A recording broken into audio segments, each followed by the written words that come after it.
Good Thursday morning, everyone. Welcome back to Weather on the Go, all your weather coverage. In today's video, we'll be focusing our attention on an intense heat wave with heat index values in excess of 110 degrees Fahrenheit, especially across the southern plains, and then rounds of severe storms with damaging winds, hail, and tornadoes all possible all across the middle of the country through this weekend. And then we'll focus in on the tropical weather update with updates on Tropical Storm Bret and more, with more development in the Atlantic and the Eastern Pacific Ocean moving forward over the next several days. But looking first here at your weather alerts, we definitely are seeing the heat in a big way across the southern plains in the orange shaded colors into southern New Mexico, parts of northeast Oklahoma, and especially down here widespread across southern and central Texas. Those are heat advisories. And then we even have excessive heat warnings in these pink shaded colors down into southern Texas here toward the Rio Grande Valley. And it's all due in part with this very high heat. These are your high temperatures this afternoon. We have the triple digits showing back up here across portions of central and southern Texas, back into southern portions of New Mexico, with 90s expected to surge all the way up into the mid-Mississippi Valley and the upper Midwest and even parts of southeastern Canada this afternoon. And that even takes us into your Friday afternoon as well, with more triple-digit heat and more 90s further to the north as well as we go into your Friday, June 23rd time frame. So looking here with the high dew points, especially focusing in on the southern plains, dew points well into the 70s, if not near 80 degrees in some cases here today and into Friday. There is no surprise that afternoon heat index values will be approaching, if not exceeding, 110 degrees Fahrenheit here, especially across coastal Texas, the Rio Grande Valley, or central Texas this afternoon. You can see 115 down here toward Corpus Christi, 119 down here toward Brownsville. Yeah, it is going to be stifling across the southern plains and southern parts of Texas today, and more the same as we head into tomorrow afternoon as well, with more 110 plus degree heat index values as we go into your Friday afternoon and evening. Backing here and looking in toward the storm prediction center storm reports from yesterday on Wednesday, June 21st, lots of tornado reports from the western high plains all the way down into the southern plains here. 11 tornadoes reported here, 59 wind reports, 68 hail reports, 13 of those actually 2 inches in diameter or larger, for a total of 138 total severe weather reports going back to yesterday. And we have more severe weather on tap today. So we have a slight risk here from southeastern Wyoming, far western portions of Nebraska, down into eastern Colorado, northeastern portions of New Mexico, into the western Texas and Oklahoma panhandle today. That remains the case across the Great Plains, from portions of the Dakotas all the way southbound to West Texas as we head in towards your Friday afternoon. And here's your rainfall amounts over the next 2 days, going from now through Saturday morning. Heavy rains across the Dakotas down into Nebraska, back into Montana and Wyoming. Maybe some rainfall down further to the south across portions of eastern Colorado, Kansas, Oklahoma, and to Texas, but not as heavy as it is further to the north. And then some decent rains expected across the mid-Atlantic and portions of the southeast as we go over the next 24 to 48 hours.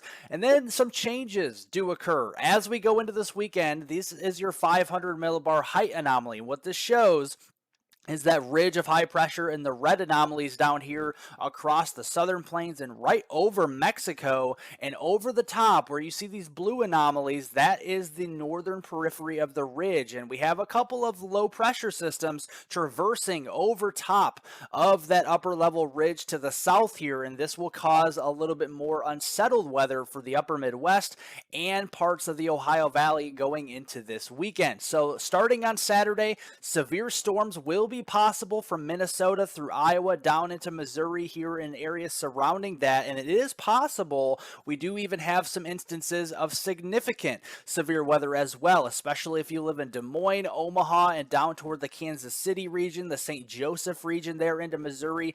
Definitely be on high alert on Saturday afternoon and evening for potentially some very large hail over 2 inches in diameter and some hurricane force wind gusts of 75 plus miles per hour.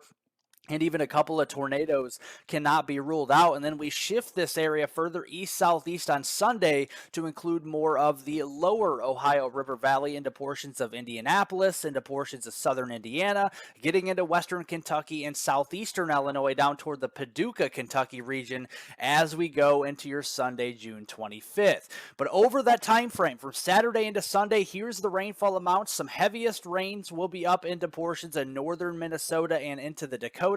Some decent rains across northern Iowa with over a 3/4 of an inch possible there. And then that starts to taper off the further south you get in toward Missouri Saturday into Sunday. This will all shift to the east with a cold front, with the upper level low traversing the upper Great Lakes.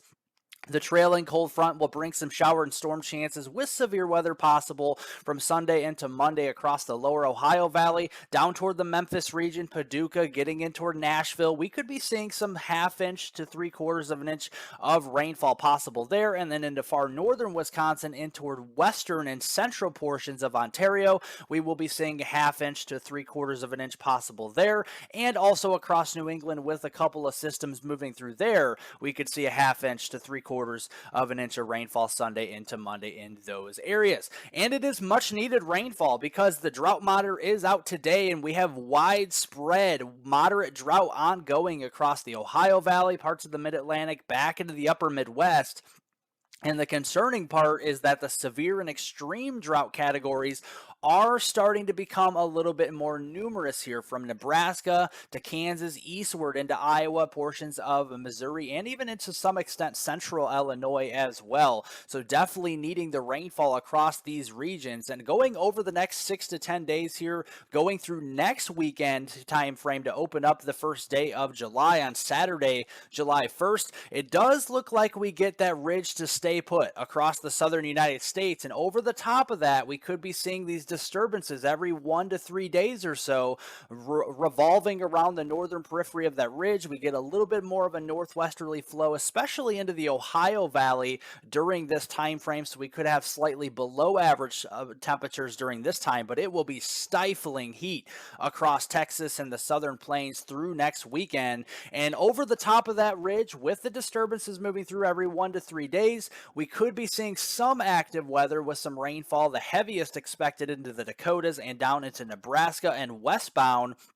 And then maybe some rain in the between that into the upper Midwest that we do desperately need. And then it'll pick back up again across portions of the Northeast, the Mid-Atlantic, and the Tennessee Valley getting into next weekend. But underneath that ridge, expect lots of sunshine, bone dry conditions, not many clouds underneath that strong ridge of high pressure. So likely well below normal precipitation here from Mississippi into Louisiana, westward into Texas, and into the Four Corners region, and into some degree even southern Nevada as well, going into the next weekend time frame on Saturday, July 1st. So definitely something to watch out for there. And looking through that time frame here from now through July 1st, this is what I'm talking about with the northwest flow. You have the ridge to the south here, not much rainfall expected, but over the top, you're going to be seeing some heavier rain from time to time here. This is the GEFS ensemble here, showing where the precipitation will be, and the EPS ensemble, the European ensemble guidance, basically implying the same thing, that yes, the heaviest of the rain will be across Montana into the Dakotas and parts of Minnesota, and then with northwest flow that will drop down across the Midwest into the Ohio Valley and eventually into the Southeast, getting in toward that July 1st time frame. Now updating you on the tropics, we have Tropical Storm Bret here just to the east of the Lesser Antilles this morning, and you also have Tropical Depression 4 just to the east over the southern tropical Atlantic basin Basin here as well. And looking first at Tropical Storm Bret in the Atlantic Ocean, this is just to the east of St. Lucia here, islands, and we are definitely watching this here, more of a semi-organized tropical storm right now. And as it pushes across the Lesser Antilles and into the Central Caribbean, it will remain a tropical storm all the way through your Saturday midday time frame. So that is something to keep an eye on. And the intensity level will remain steady, if not drop off slowly over the next 48 to 72 hours as it pushes westbound through this weekend. So definitely some good news there, as it will not really be strengthening anymore. If anything, it will be remaining steady, if not dropping off, with most of the guidance showing that over the next few days.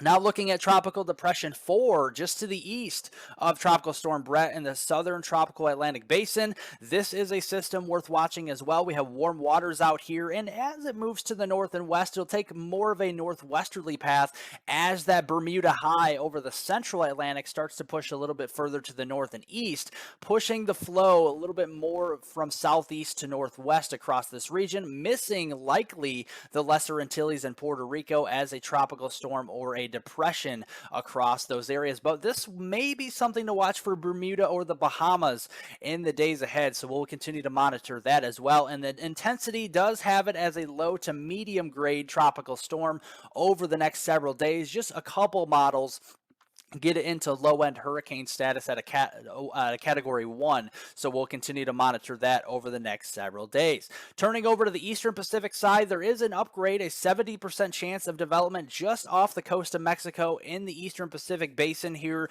through the next 5 to 7 days, and the warm waters are there, so this part of the story is there. We have the warm waters across the eastern Pacific Ocean, and looking at the 3 main operational guidance weather models here, you can see the ECMWF, or the European model, is showing some type of a system developing by the middle of next week on Wednesday, June 28th. And also the GFS is actually a little bit more crazy with the development here, with a stronger hurricane just off the coast of Mexico by next Wednesday. And to some degree, there is a hurricane showing up on the models here with the Canadian, or the CMC model, as well during the middle of next week, with maybe even another tropical wave behind that, traversing across westbound through the Central Americas into the Eastern Pacific. So that will be something to watch as we get in towards the early and middle portion of next week. Well, if you guys are not yet subscribed to the channel, be sure to subscribe down below. It's absolutely free. And if you like detailed weather breakdowns on North America, including southern Canada,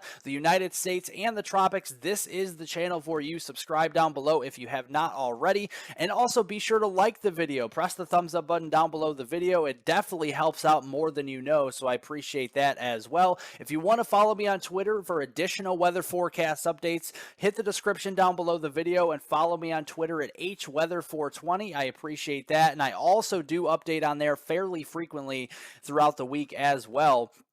Thank you guys so much for watching today's video. It does mean a lot to me. I appreciate all the supporters out there, all the old subscribers, all the new subscribers, and just all the support. I really do appreciate it. If you guys did like the video, press the thumbs up button down below. Subscribe to the channel if you're new. Leave any comments, questions, and concerns below. I'll get to those later on today. And also be sure to press the notification bell, so if I do go live for severe weather or the tropics anytime soon, you guys get notified for that later on as well. So I appreciate that, everybody. Have a great rest of your Thursday, and I will see you all in the next video.